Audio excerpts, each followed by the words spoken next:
Hello, welcome to the instruction video for Module 7. This module will be focusing on cultural adaptation.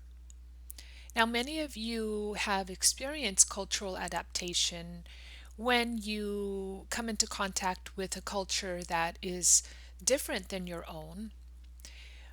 At the same time, you may be very new to the idea of what models of cultural adaptation are called.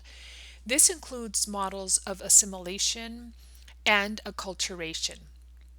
Don't be intimidated by that new terminology. Just think about it as the way we adapt when we're in a situation with people who have different cultural backgrounds than we do. Now, for this particular chapter, we will be focusing on the more narrow definition of culture in terms of belonging to a specific ethnic group. There are incredible resources in the module to explore these new constructs. This includes various theories about cultural adaptation.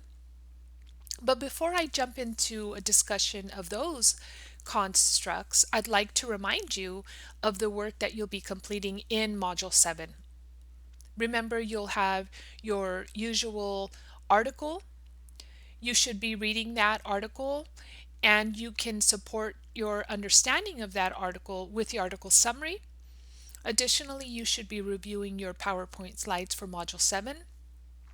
You will be completing your usual module assignments that include your video response, your discussion board, and your Module 7 quiz.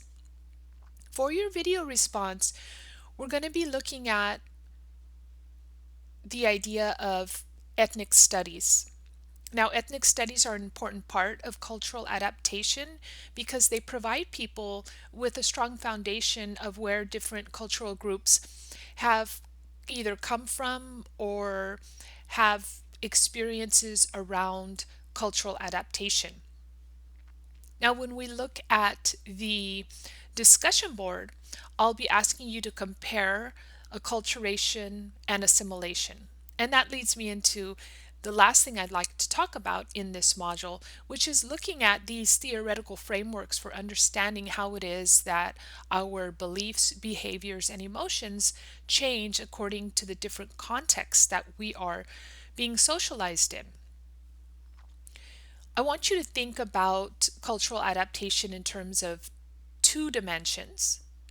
That's going to involve changes in cultural practices, thinking, and emotions based on a native culture and also based on a host culture.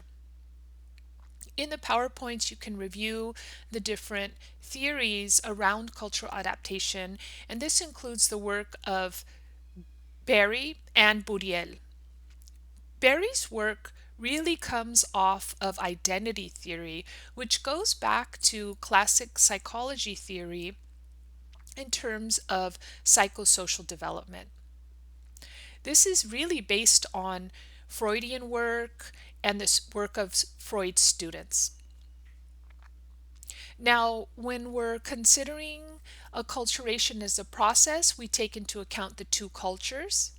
The old outdated work on cultural adaptation looks at just giving up one culture as you become adjusted to your settlement culture or host culture. That has really been outdated with the research that shows that people are able to maintain or interact with multiple cultures at the same time. Okay, if you have any questions, please feel free to post them to the Q&A discussion board for this course. You're also welcome to reach out to me directly via email. And I will see you back in the module instructions for Module 8.